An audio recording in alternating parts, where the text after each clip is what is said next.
মেয়েটা খুব অসুস্থ জন্মের পর থেকেই, ঠান্ডা কাশি লেগেই থাকে।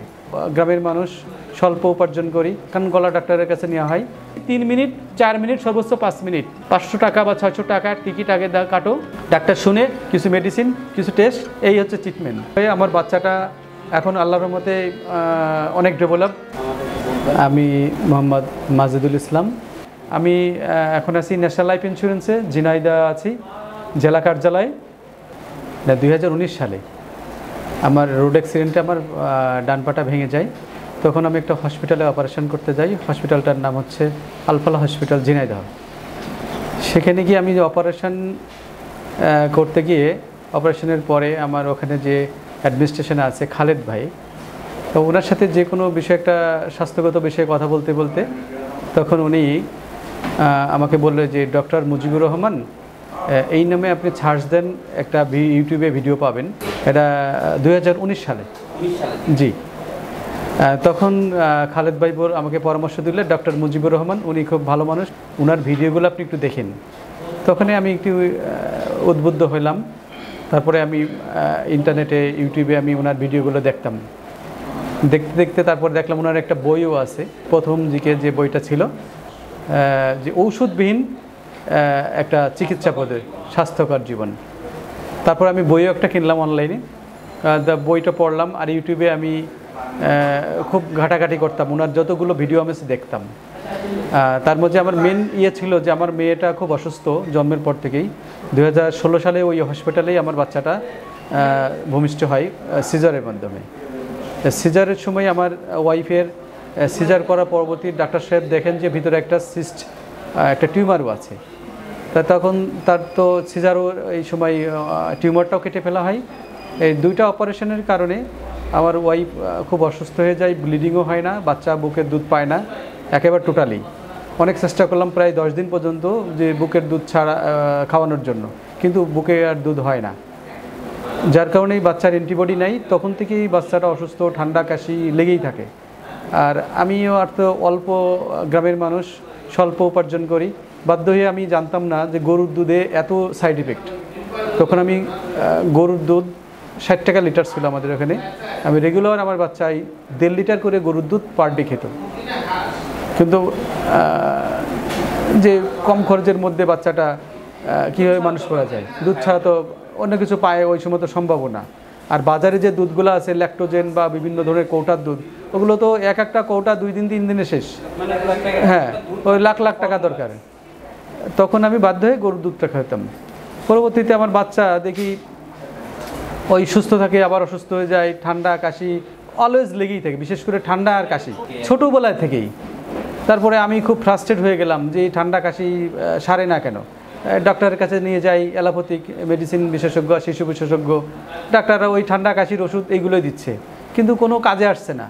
এক পর্যায়ে মাঝে মাঝে বাচ্চা রাত্রে কাশতে কাশতে বমি করে ফেলছে। মানে খুব দুশ্চিন্তা হলাম যে কি হলো, বাচ্চাটা সুস্থই হচ্ছে না। পরে বাচ্চাটারে ওই যে ডক্টরের কাছে সাধারণত নিতাম, ওই ডক্টর পরামর্শ দিলে যে আপনি একটা নাক কান গলার ডাক্তার দেখান। পরে আরেক নাক কান গলা ডাক্তারের কাছে নেওয়া হয়। তারপরে উনি চেক আপ করে এক্সরে করে দেখছে যে ওনার অ্যাডিনয়েড, নাকের পিছন সাইডে ভিতরে অ্যাডিনয়েড আর টনসিল দুটা হয়ে গেছে। তারপরে ডাক্তার বলল যে আপনি বাচ্চার কি খান? গরুর দুধ খাই। বলছে আপনার এই গরুর দুধের ইফেক্ট বাচ্চাদের জন্য আসলে গরুর দুধ প্রযোজ্য নয়। হ্যাঁ, যার কারণে আপনার অতিরিক্ত অ্যালার্জি থেকেই আপনার এই রোগগুলো তৈরি হয়েছে। তা উনি পরামর্শ দেয় আপনি ভালো ডাক্তার দেখান। পরবর্তীতে আমি মাগুরা মেডিকেল কলেজ হাসপাতাল একজন ফিজিশিয়ান দেখাই, প্রফেসর, অ্যাসোসিয়েট প্রফেসর, ওনাকে দেখালাম। উনি বললো যে অবজারভেশনে রাখেন আর দেখা যাক কী করা যায়। আর আমি তো এদিকে স্যারের, ডক্টর মুজিবুর স্যারের ভিডিও দেখি রেগুলার।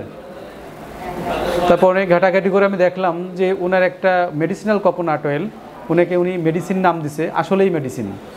তখন আমি এই মেডিসিন কোকোনাট অয়েলটা আমি বাচ্চার খাওয়ানো শুরু করলাম। প্রথম দিকে খেতে চেত না, অল্প অল্প করে খাওয়াতাম। ঔষধের ক্যাপ টাইপের থাকে, হ্যাঁ, ওই ক্যাপে ভরে ভরে অল্প অল্প করে খাওয়ানো শুরু করলাম। ডেলি 2বার 3বার খাওয়াতাম। তারপরে আমি আস্তে আস্তে দেখলাম বেশ বাচ্চাটা ডেভেলপ হচ্ছে, আগের মতো ঠান্ডা কাশি আর লেগে থাকে না, অনেকটাই কমে গেল কয়েক মাসের মধ্যেই। হ্যাঁ, ফল পাচ্ছি। কিন্তু বাচ্চা তো নারকেল তেলের তো একটা গন্ধ আছে, খেতে চায় না। তারপরে চেষ্টা করলাম যে মধু মিক্সড করে খাওয়ানো যায় কিনা, তাও খেতে চায় না। তাও বিভিন্ন কলা কৌশলে খাওয়াতে হয়। খাওয়ে আমার বাচ্চাটা এখন আল্লাহর রহমতে অনেক ডেভেলপ, অ্যাডিনয়েড। হ্যাঁ, এখন বয়স হচ্ছে 2016 সালের 7ই ডিসেম্বরে বাচ্চার জন্ম। এখন তো প্রায় 9 বছরের কাছাকাছি। হ্যাঁ, অ্যান্টিবায়োটিক ওই মাঝে মধ্যে আসলে খুব বেশি যখন সমস্যা হয়ে যায় তখন একটু খাওয়াতে হয়, কিন্তু আগে যে কন্টিনিউ একটা ঠান্ডা না সারতে আবার নতুন করে লেগে যেত। কিন্তু এখন ওই সমস্যাটা এখন হ্যাঁ অনেক নিরাপদ। তারপরে যে হাঁ করে ঘুমাতো, অ্যাডিনয়েডের কারণে বাচ্চারা হাঁ করে ঘুমায় এবং বিকট শব্দ, যখন ঘুমায় বিকট শব্দ হয় এবং মাঝে মাঝে এমনভাবে ঘুমায় যে মনে হচ্ছে তার দম আটকে যাচ্ছে। হ্যাঁ, মনে হচ্ছে ঘুমের মধ্যে হাঁপাচ্ছে, এরকম মনে হতো। আর ছটফট করতো, এদিকে ঘুমাতো কিছুক্ষণ আগে, এরপরে এদিকে ঘুমাচ্ছে, মনে একটা খাট তার একারই দরকার। মানে এইরকম একটা সিচুয়েশন ছিল। আমার স্ত্রীও খুব ফার্স্টেড যে কী করা যায়, তুমি চলো ইন্ডিয়ায় যাই বা অন্য জায়গায় সিঙ্গাপুর বা অন্য জায়গায় নিয়ে যাই। তা আমি বললাম যে একটু ধৈর্য ধরো। আর ওদিকে যে অ্যালোপ্যাথিক ডাক্তার সাহেব ছিলেন উনি বললো যে খুব বেশি সমস্যা হলে অপারেশন করে ফেললো। আমার ওয়াইফরে বললাম যে এত বড় এই ছোটো বাচ্চা অপারেশন, আর এটা তো কিওর ট্রিটমেন্ট না, যে আমি তার মূলত অতিমাত্রা অ্যালার্জির কারণে এই রোগগুলো তৈরি হয়েছে। তা আমি যে অ্যালার্জির যদি ট্রিটমেন্ট না দিতে পারি, আমি এটা কেটে ফেলে তো আমার লাভ হচ্ছে না, কেটে ফেললে আবার পরবর্তীতে হতে পারে। আমার ভেতর থেকে রোগটা নির্মূল করতে হবে, তার অ্যান্টিবডি তৈরি করতে হবে। যার কারণে আমি অনেক ঘাটাঘাটিরও দেখছি যে কোকোনাট অয়েলের মধ্যেই স্যার বলছেন যে মায়ের বুকের দুধে মোনোলাউরিক অ্যাসিড নামে একটা অ্যাসিড আছে, যেটা একমাত্র পৃথিবীতে নারকেল তেলের মধ্যেই আছে, যা অন্য কোনো খাবারে নাই। আর স্যার বলছেন খাবারই ওষুধ, আসলে খাবারই ওষুধ। কিন্তু আমরা মনে করি, আর আমরা আসলে কী খাবার খাই, আমরা বাজারে যা খাচ্ছি সব কেমিক্যাল, ভেজাল, বিষে ভরা। এই যে বলেন সয়াবিন তেল, যেটার মধ্যে আপনার হাইড্রোজেন পারঅক্সাইড ব্যবহার করে, এর ব্যাপক ক্ষতিকর, আমরা জানি না, মনের অজান্তেই খেয়ে যাচ্ছি। আর আমাদের দেশের ব্যবসায়ীরা কি বলবো, খাবার ব্যবসায়ীরা, তেল ব্যবসায়ী, যে ব্যবসায়ী বলেন, মানে শুধু কমার্শিয়াল চিন্তাভাবনা। আপনি মারা যান তাতে আমার বিষয় না, আমার টাকা পকেটে ঢুকলেই, এইটাই হচ্ছে আমাদের দেশের মানুষের মন মানসিকতা। আবার খাবারগুলো রান্না করে কীভাবে খাচ্ছে, একজন ফিজিশিয়ানের কাছে গেলেও ফিজিশিয়ান জিজ্ঞাসাও করে না আপনি কি খাইছেন বা আপনি কি খাবার খাচ্ছেন, কখন খেয়েছেন, কিছুই জিজ্ঞাসা করে না। খালি 3 মিনিট 4 মিনিট সর্বোচ্চ 5 মিনিট, 500 টাকা বা 600 টাকা টিকিট আগে কাটো, ডাক্তার শুনে কিছু মেডিসিন, কিছু টেস্ট, এই হচ্ছে ট্রিটমেন্ট। বাংলাদেশে আসলে চিকিৎসা পদ্ধতি একটা কমার্শিয়ালের উপর হয়েছে, মানব সেবা বলে কিছুই নাই। ম্যাক্সিমাম ডাক্তাররাই আছে, কিছু ব্যতিক্রম ভালো ডাক্তারও আছে, ম্যাক্সিমাম ডাক্তার সব কমার্শিয়াল। এজন্য আমাদের এখান থেকে আসলে এবং সাধারণ মানুষ খাবার যা খাচ্ছি বিষ। হ্যাঁ, আপনি শাক সবজি এভরিথিং যা বলেন সব বিষ। ন্যাচারালভাবে এই যে বিভিন্ন ফলমূল যা চাষ করতেছে অতিমাত্রায় কেমিক্যাল, হ্যাঁ সব বিষ দিচ্ছি ডাইরেক্ট। শাকসবজি পটল বলেন, আপনার করলা বলেন, অন্যান্য শাকসবজি, তারপর যে আপনার মাছ, গোশ, মুরগি, ডিম, অতিমাত্রায় হরমোন, অতিমাত্রায় অ্যান্টিবায়োটিক, যেটা আমি খাবারের মাধ্যম দিয়ে আমার দেহে প্রবেশ করতেছি দিনের পর দিন অসুস্থ হতে। তা আমি কীভাবে সুস্থ হব? আমি তো খাবারের না বিষ খাচ্ছি, তো সুস্থ হব কি? আর ওদিকে অ্যালোপ্যাথি ডাক্তারের কাছে যাচ্ছি, তারা ট্রিটমেন্ট দিচ্ছে, এই ওষুধ কিছু দিচ্ছে, কিছু মানে পুরো বাণিজ্য আর কি, কিছু আপনার বিভিন্ন চেক আপ দিচ্ছে, ফুল বাণিজ্য বাংলাদেশ এক কথায়। তা আমি আশা করি যে আমার বাংলাদেশের মানুষের সবারই আমার এই নেচার বডিকে ন্যাচারাল পদ্ধতিতে ফিরে আসতে হবে। ইমার্জেন্সি ক্ষেত্রে কিন্তু অ্যালোপ্যাথিক ট্রিটমেন্ট, আর বাদ বাকি সব ন্যাচারাল। আপনার ন্যাচারাল আল্লাহর দেওয়া বডিকে, আল্লাহর দেওয়া নিয়ামত যে খাদ্য খাবার আছে সেগুলো দিয়ে আপনাকে সুস্থ রাখতে হবে।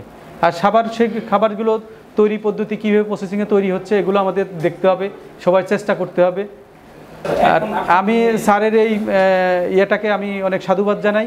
বাংলাদেশের প্রতিটা প্রান্তরে, প্রতিটা গ্রামে, সব জায়গায় পৌঁছে যাক এবং প্রতিটা মানুষ যেন এই সঠিক জ্ঞান স্যারের কাছ থেকে পায় এবং তাদের জীবন প্রণালী সেভাবে পরিচালনা করে। দর্শকের আমি এটাই বলবো, ডক্টর মুজিবর স্যার বাংলাদেশে যে একটা প্রতিষ্ঠান করছে হাউস অফ হারমোনি, এখানে আপনি ন্যাচারাল সব কিছু পাবেন। আমি এই প্রোডাক্ট এখান থেকে বিশেষ করে অ্যাপেল সিডার ভিনেগার, তারপরে আপনার মেডিসিনাল কোকোনাট অয়েল, আমি এগুলো ব্যবহার করে আমি যে উপকারিতা পেয়েছি, বাজারে অন্য প্রোডাক্ট আমি যাচাই করে দেখছি, অন্য কোনো প্রোডাক্ট এই প্রোডাক্টের সাথে কোনো আপনি মিল পাবেন না। এটা সম্পূর্ণ ন্যাচারাল। স্যার এখানে যে খাবারটা দিচ্ছে বাংলাদেশের কোথাও পাবেন না। বিশ্বের অন্যান্য দেশে হয়তো পাইতে পারেন, বাংলাদেশে পাবেন না। অনেক অন্যান্য প্রতিষ্ঠান আমি দেখছি দাম কম কিন্তু প্রোডাক্টের কোয়ালিটি নাই, সেরকম ফিডব্যাকও পাবেন না। সুস্থতার জন্য আপনি আপনার মেডিসিন খাওয়ার প্রয়োজন নেই, খাবারটাকে আপনার ওষুধ মনে করতে হবে। খাবার নিয়মাফিক খেতে হবে, আমি কি খাচ্ছি, কতটুকু আমার খাওয়ার প্রয়োজন। আপনি ডক্টর মিজুবের স্যারের দেখবেন শত শত ভিডিও আছে, সবগুলো দেখবেন, দেখে আপনাকে যেটা মনে হয় যে হ্যাঁ এটা আপনার বেটার, আপনার জীবন, আপনার দেহ আল্লাহ তাআলা দিয়েছে, সুস্থ রাখার মালিক আপনি ওই এলাপতির কাছে দৌড়দৌড়ি করে আপনার জীবনটাকে ধ্বংস করবেন না। আপনি রাস্তাঘাটে যে মানুষ পচা নোংরা যা খাচ্ছে, এগুলো থেকে দিনে দিনে আস্তে আস্তে সব আপনার দেহে ঢুকতেছে, বিষ ঢুকে আপনার দেহ অসুস্থ হয়ে যাচ্ছে অটোমেটিকলি। এগুলো আপনাকে জানতে হবে, বুঝতে হবে। আল্লাহ হাফেজ, আসসালামু আলাইকুম।